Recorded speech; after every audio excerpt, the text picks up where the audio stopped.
Buenos días. Hoy en nuestro café matutino vamos a ver cómo Dios en todo tiempo respalda a su iglesia.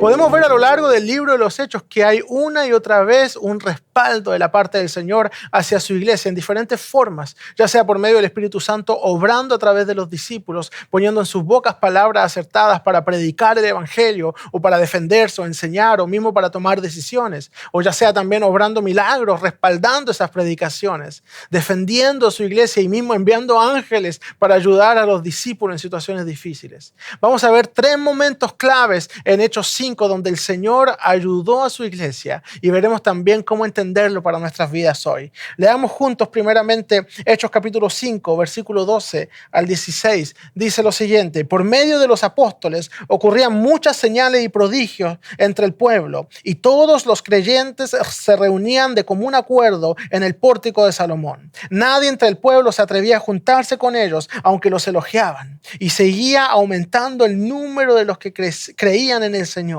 Era tal la multitud de hombres y mujeres que hasta sacaban a los enfermos a las plazas y los ponían en camillas para que al pasar Pedro, por lo menos su sombra cayera sobre alguno de ellos.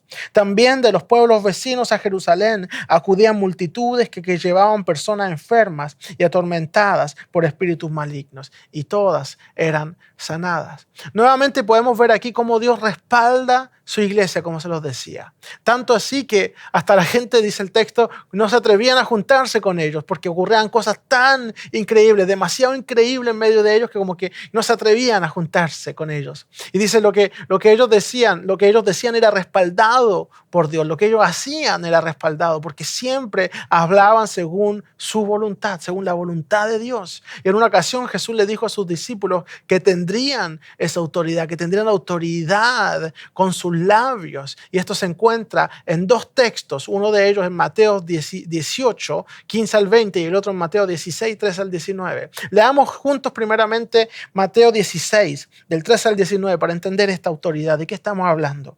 Cuando llegó a la región de Cesarea de Filipo, Jesús preguntó a sus discípulos: ¿quién dice la gente que es el Hijo del Hombre? Le respondieron: unos dicen que Juan el Bautista, otros que Elías y otros que Jeremías o uno de los profetas. ¿Y ustedes? ¿Quién dicen que soy yo?, preguntó Jesús. Tú eres el Cristo, el Hijo del Dios viviente, afirmó Simón Pedro. Dichoso tú, Simón, hijo de Jonás, dijo Jesús, porque eso no te lo reveló ningún mortal, sino mi Padre que está en el cielo. Y yo te digo que tú eres Pedro. Sobre esta piedra edificaré mi iglesia, y las puertas de los dominios de la muerte no prevalecerán contra ella. Te daré las llaves del reino de los cielos. Todo lo que ates en la tierra quedará atado en el cielo, y todo lo que desates en la tierra quedará desatado en el cielo. Aquí vemos cómo Jesús anuncia el respaldo que tendrán los discípulos por parte de Dios, la autoridad que ellos tienen. Pero es importante saber a qué se refiere cuando habla de las llaves del reino y cuando habla de atar y desatar, porque sin contexto histórico, sin comprender la cultura del tiempo de Jesús, fácilmente podemos imaginarnos cosas que no tienen nada que ver con lo que Jesús le está diciendo a Pedro. Primeramente, tener las llaves de un lugar era una función, era de hecho la función más importante que podía tener un servidor en la casa de su amo, por ejemplo. Las llaves permiten dar entrada a alguien a un lugar. Y en este contexto, tener las llaves del reino de los cielos significa que tanto Pedro como los discípulos están en posesión de algo que le da entrada a la gente al reino de Dios. Y ese algo se encuentra aquí mismo, en ese mismo texto. Es el conocimiento de quién es Jesús. En esta declaración, al dar la identidad de Jesús, cuando Jesús les pregunta: ¿quién dice la gente que soy? Y Pedro responde: el Cristo, el Hijo del Dios viviente. Esa es el conocimiento, la llave, la declaración. Pedro demostró haber comprendido la única verdad, el único camino que lleva al Padre. Eso es tener las llaves del reino de los cielos. Está basado en el conocimiento de la verdad de quién es Cristo. Y luego Jesús agrega la idea de atar y de desatar en la tierra, y acentuando la idea del respaldo, que todo lo que ha atado o desatado en la tierra también quedará atado o desatado en el cielo. Y estos términos de atar y de desatar eran usados comúnmente para hablar de la autoridad que tenían los rabinos, los conocedores de la ley, para prohibir o permitir algo. Según lo que dicen las escrituras, ellos podían decir esto sí, esto no. Los maestros de la ley, al conocer tan bien la palabra de Dios, podían atar o desatar con su boca al declarar lo que dice la palabra frente a alguna situación. Y en este caso, es lo mismo con los discípulos. Con el conocimiento que tienen sobre quién es Jesús, tienen autoridad para atar y desatar. En otras palabras, ellos son responsables de predicar, de enseñar las pautas por las cuales los pecados son perdonados. Eso es atar y desatar.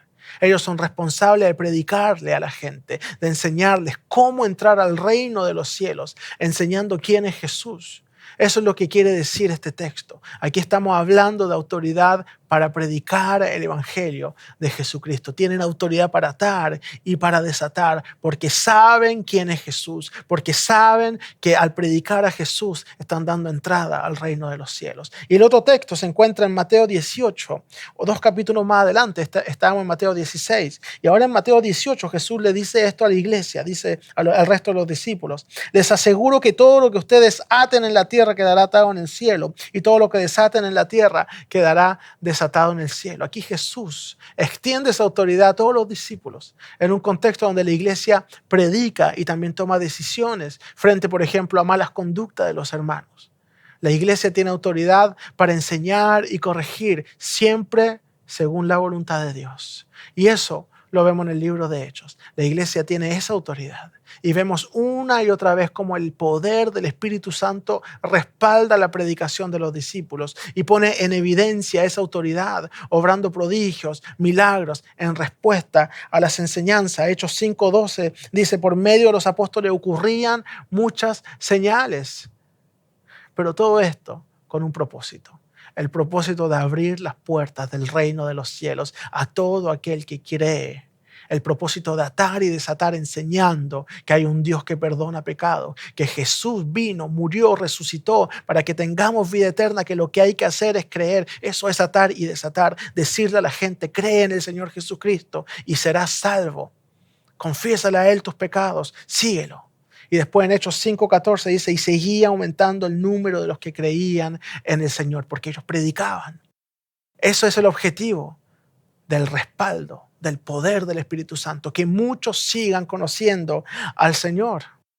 Y Dios sigue actuando hoy de forma milagrosa, sigue transformando corazones, sigue cambiando vidas. Muchas veces al hablar de milagros, buscamos muchas veces señales de sanidades, pero hay mucho más que eso. Hay corazones heridos que Dios consuela, hay actitudes que Dios cambia, hay milagros que parecieran silenciosos, pero Dios sigue transformando vidas y esas vidas son llamadas a predicar lo que Dios hizo con ellos. Esos testimonios son en sí una predicación de lo que Dios puede hacer cuando alguien decide creer y seguir a Jesús.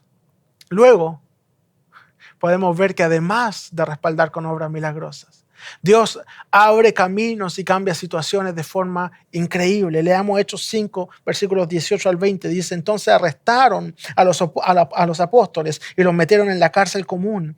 Pero en la noche un ángel del Señor abrió las puertas de la cárcel y los sacó. Vayan, les dijo, preséntense en el templo y comuniquen al pueblo todo sobre esta nueva vida.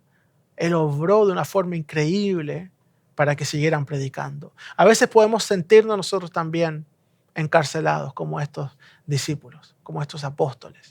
Sin estar literalmente en la cárcel, podemos sentir que no hay salida para nosotros o para nuestra situación. Podemos sentir que hemos sido injustamente acusados, ya sea por nuestra fe o por querer compartir la palabra con alguien. Podemos sentir que nuestras manos están atadas, que estamos en una situación sin salida, pero Dios siempre tiene una salida donde no la vemos. En Dios siempre hay esperanza para algo mejor.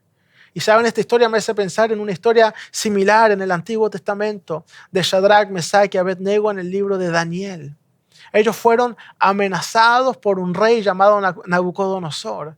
Él los amenazó de echarlos a un horno de fuego si ellos no se inclinaban y adoraban a otros dioses. Y su respuesta fue la siguiente, en Daniel capítulo 3, versículo 16 al 18. Le dicen al rey: rey Nabucodonosor, no hace falta que nos defendamos ante usted. Si se nos arroja al horno de llamas, el Dios al que servimos puede librarnos del horno y de las manos de su majestad. Pero incluso si no lo hace, queremos que sepa su majestad, que no serviremos a sus dioses, ni adoraremos la estatua que usted ha erigido. Y estos hombres fueron arrojados al horno y Dios los salvó de forma milagrosa por su fidelidad y amor a Él. Y es muy fuerte la parte que dice, y mismo si no lo hace, seguiremos siendo fieles. Mismo si no nos libra Dios, seguiremos siendo fieles. Pidámosle a Dios que nos dé un corazón así de fiel. Un corazón fiel a Él, un corazón que confía hasta ese punto. Un corazón que por siempre recuerda las palabras de Jesús que dicen, yo soy la resurrección y la vida, el que cree en mí aunque esté muerto vivirá. Que nuestra fe y nuestro amor a Él sean tan grandes que sabemos que Él nos librará de toda situación, pero al mismo tiempo corazones que dicen, mismo si no lo hace, seguiré siendo fiel al Señor Jesucristo. Ese era el corazón de los apóstoles. Y Dios envió un ángel que los sacó de la cárcel. No sé cuál sea su cárcel actualmente, pero quiero invitarte a confiar en Dios.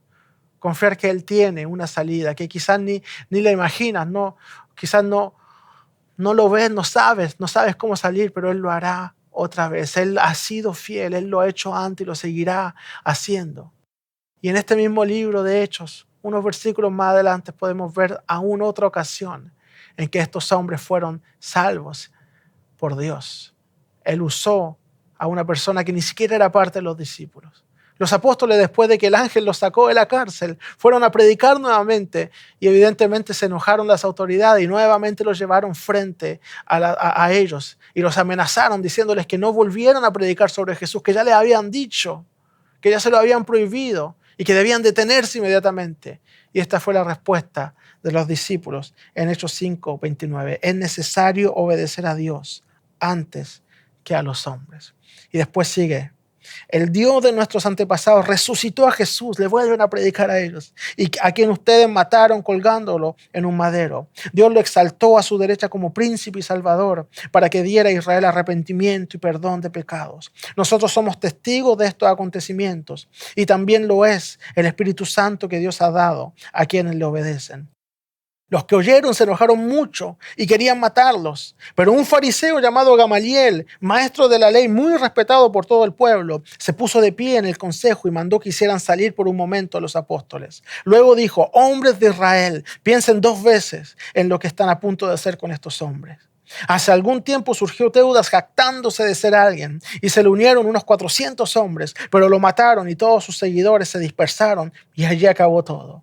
Después de él surgió Judas el Galileo en los días del censo y logró que la gente lo siguiera. A él también lo mataron y todos sus secuaces se dispersaron. En este caso aconsejo que dejen a estos hombres en paz, suéltenlos. Si lo que se proponen y hacen es de origen humano, fracasará, pero si es de Dios, no podrán destruirlos y ustedes se encontrarán luchando contra Dios.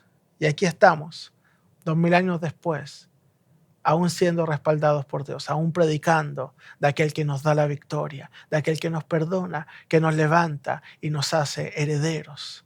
Una vez más, podemos ver la mano de Dios respaldando su iglesia, llamando aún a personas a ser hijos de Dios. No dudes que Dios respalda. Dios te respalda cuando predicas su palabra. Anímate, sé valiente, cree en Jesús y serás salvo, dice la palabra. Y cuando lo conozcas, dalo también a conocer a todos, a los que están alrededor tuyo. Que Dios te bendiga.